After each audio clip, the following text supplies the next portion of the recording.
पंतप्रधानांना बोलवून हे जे उद्घाटन केलं गेलं समृद्धीचा, खरं तर तो हा गाजावाजा आणि दिखाऊपणा एवढ्या घाई गडबडीमध्ये करण्याची गरज नव्हती. कुठल्याही दिशेनं हा समृद्धी मार्ग ज्या सेफ्टी च्या दृष्टीनं उपाययोजना करायला पाहिजे ते पण दिसलं नाही. आणि विशेष म्हणजे मोठमोठे अपघात झाल्यानंतर सुद्धा त्यावर काही ट्रीटमेंटची आवश्यकता होती, त्याच्यावर उपाययोजनांची आवश्यकता होती. सगळं जग ॲडव्हान्स टेक्नॉलॉजी अडॉप्ट करतं आहे आणि आपल्याकडे मात्र अजूनही त्यावर काम होत नाही. आणि हे काम घाईघाईत केलं गेलं, निकृष्ट दर्जाचं होता. हे आता त्यावेळेसही बोंबाबोंब झाली आणि आज तर प्रत्यक्ष खड्डे पडल्यामुळे समृद्धीचा बोजवारा कसा उडाला हे आता महाराष्ट्रातील जनतेला कळलं आहे. समृद्धीतून फार मोठ्या प्रमाणात कमिशन खोरी झाली. कामांचं वाटप करत असताना या समृद्धीतून करोडो रुपये सत्ताधाऱ्यांनी आपल्या खिशात घातले आणि त्यामुळेच ही कामं जी झाली ती निकृष्ट दर्जाची कामं झाली. माझ्या माहितीप्रमाणे आता चारही बाजूनं गाडी खाली जाऊ नये म्हणून 700 किलोमीटरच्या रस्त्याला 2400 कोटी रुपयाचं आत्ता टेंडर काढलं गेलं आहे. त्यामध्ये दोनही बाजूनं ते वायर, जे सेफ्टी वायर असतात ते लावले जाणार आहे. खरं तर याची किंमतही फार कमी होती, पण आता त्याची वाढवून फुगवून विशिष्ट कंत्राटदारांना फायदा पोहोचण्यासाठी हेही टेंडर आता काढलं गेलेलं आहे. आणि समृद्धीवर खड्डे पडलेत याचाच अर्थ त्या खड्ड्यातील पैसे आणि त्यातून मलिदा त्या रस्त्यामधून खाल्यामुळेच त्या समृद्धीवर खड्डे पडलेत असा माझा स्पष्ट आरोप आहे.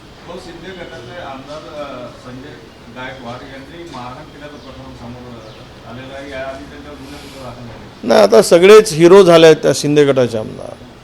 हिरो पूर्वी त्यांना हिरो म्हणून प्रोजेक्ट केला. आता त्यांच्या अंगात असलेली खलनायकी वृत्ती महाराष्ट्राच्या जनतेला बघायला मिळत आहे. 101 महाभाग आहेत एकनाथ शिंदेजी बरोबर. ते आपण पाहिलं, सत्ताधाऱ्यांचे आमदार कायदा म्हणजे यांच्या बापाची मालमत्ता असल्यासारखा, किंवा हे राज्य म्हणजे या सत्ताधाऱ्या आमदारांना वाटायला लागलं की आम्ही याचे मालक आहोत आणि महाराष्ट्रातील जनता आमची गुलाम आहे, अशा पद्धतीनं काम चाललेलं आहे.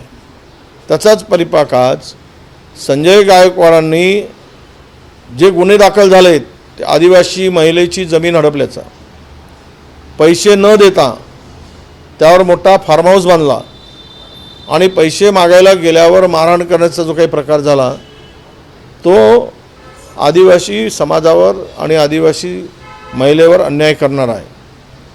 ही जी काही सत्तेची गरमी आहे, मस्ती आहे, ही आता बाहेर पडायला लागली आहे. कारण पैसा अमाप झाला. यांनी एका आमदारांनी 2-2 हजार कोटीचे कामं घातले, त्याच्यातून टक्केवारी घेतली आणि प्रचंड पैसा कमवला. तो पैसा जिरवून होत नाही, त्यामुळं त्याच्या अंगामध्ये जे काही आता यायला लागलं आहे, शिरला आहे, त्यातून असे धंदे ते करायला लागलेत. त्यांच्यावर कारवाई झाली पाहिजेत.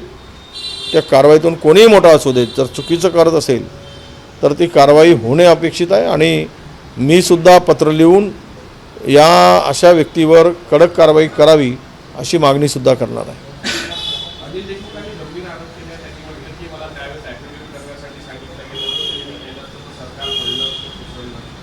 आता असे त्यांनी आरोप केले, माझ्याशी काही चर्चा करून केलेले नाही, त्यामुळे मी त्यावर अधिक काही भाष्य करू शकत नाही. पण मी माहिती घेईल आणि इतका गंभीर आरोप जर अनिल देशमुख करत आहेत तर त्यामध्ये काही प्रमाणात तथ्य असेल. आता त्यांनी काही कोणाचं नाव वगैरे काही घेतलेलं नाही, त्यामुळे पण त्यावेळेस मात्र नक्कीच अनिल देशमुखांना जी काही सजा झाली, जे काही त्यांच्यावर आरोप होते, ते आरोप राजकीय स्वरूपातून होते. हे स्पष्ट झालेलं आहे.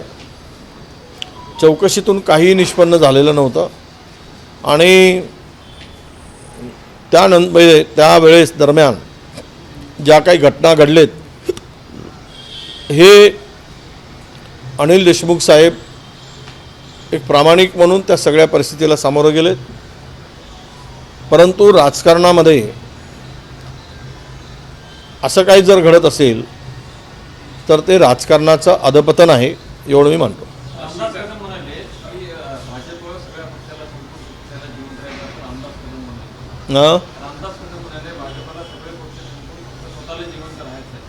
रामदास कदम म्हणाले शिंदे गटाचे. तर रामदास कदमजींना उशिरा बोध झाला, कारण ते मंत्री असताना उद्धव ठाकरेंच्याकडे एकनाथ शिंदे आणि रामदास कदम राजीनामा खिशात घेऊन फिरत होते.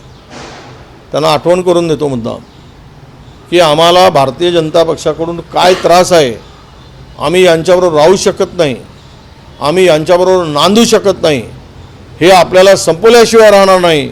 उद्धवजी काहीही करा पण या सत्तेतून बाहेर पडा, आमचा राजीनामा आम्ही खिशात ठेवला आहे, अशी जी भावना या लोकांनी मांडली.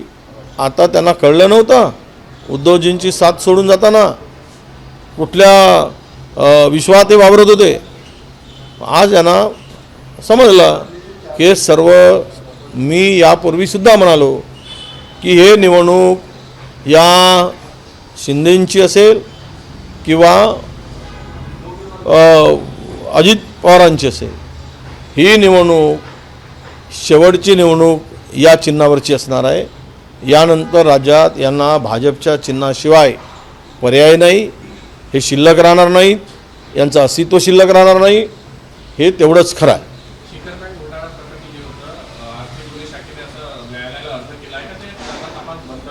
कशाचं? राज्य शिखर बँकेच्या. आता सगळेच मोदी वॉशिंग पावडर आणि मोदी वॉशिंग मशीन आल्यामुळं तिथे टाकलं की स्वच्छ होऊन जातात, त्याचा तो परिपाक आहे. त्यात काय आता स्वच्छतेसाठी अशी मशीन बनवली आहे आणि जेवढ्यांना टाकून पक्षात घेत आहेत ते भाजपवाले बिचारे ओरिजिनल जे आहेत ते बिचारे, त्यांची गती इतकी वाईट आहे की ते आस लावून बसले होते, कधी मंत्री हो, महामंडळ अध्यक्ष हो, खासदार हो, पण त्यांचा नंबरच लागत नाही. कारण जे काही सत्तेत बसले तरी ते मात्र सगळे उपरे आणि बाहेरचेच बसले आहेत. तर अशा स्थितीमध्ये या पक्षांचं अस्तित्व भविष्यात भाजपमध्ये विलिनीकरणाचाच असेल किंवा त्या चिन्हाचा वापर केल्याशिवाय जिवंत राहू शकणार.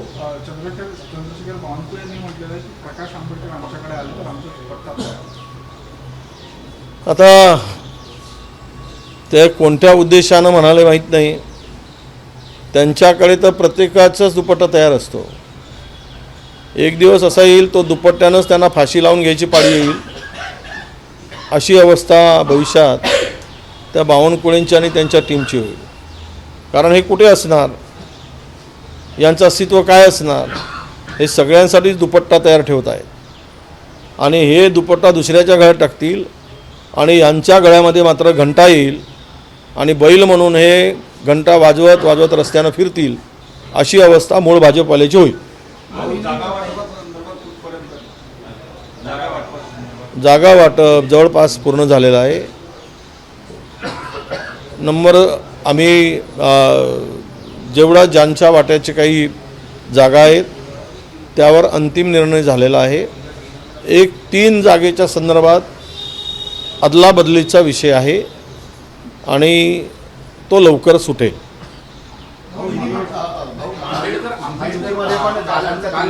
आंबेडकरांनी सूचक वक्तव्य केलं की आम्ही एकटे लढलो तरी आम्ही 6 जागा जिंकू शकतो. एकीकडे बोलणी सुरू आहे, एकीकडनं तुमच्यासोबत असं बार्गेनिंग पॉवर वाढवण्यासाठी प्रयत्न होतो. नाही, आम्ही आंबेडकर साहेबांना घेण्यासाठी तयार आहोत. त्यांच्या मनात काय आहे हे काय आम्ही ओळखू शकत नाही.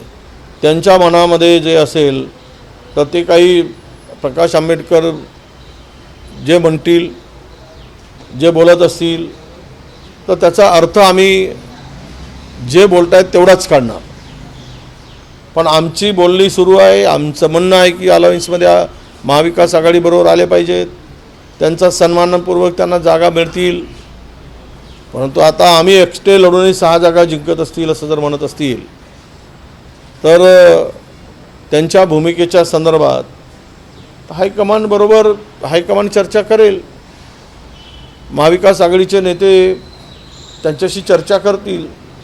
पण आज मात्र मी एवढंच सांगतो, महाराष्ट्रातील पुरोगामी विचाराच्या, महाराष्ट्रातील जो शाहू फुले आंबेडकर या विचाराचा मतदार आहे, त्या सर्व मतदारांना वाटतं की प्रकाश आंबेडकर हे काँग्रेसबरोबर, महाविकास आघाडीबरोबर आघाडीमध्ये आले पाहिजेत, ही त्या लोकांची भावना आहे. आणि त्या भावनेचा आम्ही आदर करूनच त्यांना सोबत येण्याची विनंती केली आहे. नवरोजगार मेळावा पुण्यात पार पडला. यावेळी सगळेच नेते मंचावर होते. सुप्रिया सुळे होते आणि अजितदादा सुद्धा होते. पण एकमेकांसोबत सुप्रियाताईंनी बोलणं टाळलं दिसलं. का बोलतील? ज्यांच्या भरोशावर लोक मोठे होऊन विसरतात. जे काही पिक्चरमधलं नाव आहे ते नमक हरामी, तर ते कदाचित त्यांच्या डोक्यात भिनलं असेल. नमक हरामी, हा नमक जाऊ द्यावं, हा शब्द बरा वाटतो त्यापेक्षा.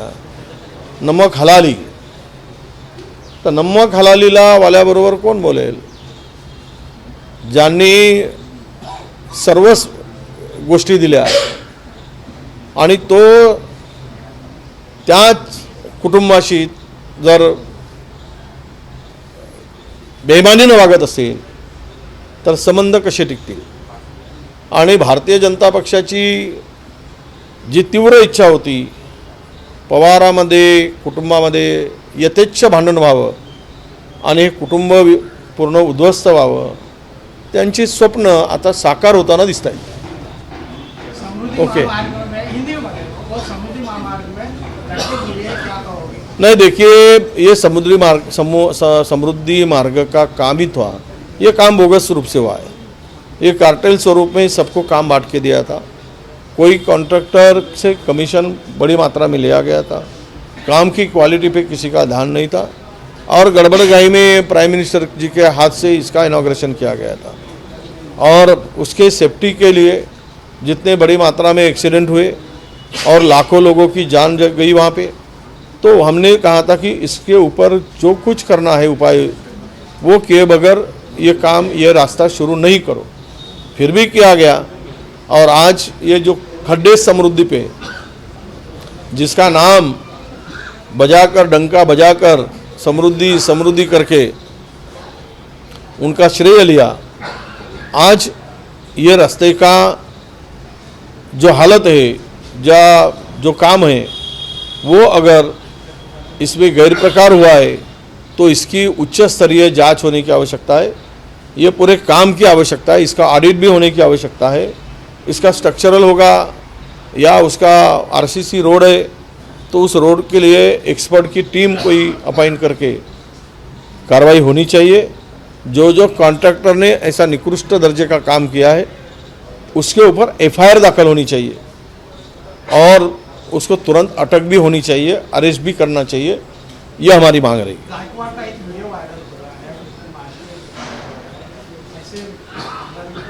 नहीं, ये लोग को इतना, शिंदे जी के साथ में जाने वालों को पैसा इतना मिला है, कॉन्स्टिट्यूंसी में पैसा मिला, वहाँ से परसेंटेज मिला और बहुत सारी मस्ती इन लोगों में आ गई. और इसीलिए ये लोग किसी के ऊपर भी हाथ उठा रहे. कितने सारों के उदाहरण देंगे. आज जो आप देख रहे, सत्ताधारी पक्ष के लोग कानून हाथ में लेकर किसी का खून कर रहे, किसी के ऊपर गोलीबारी चला रहे, कोई बलात्कार में आगे है.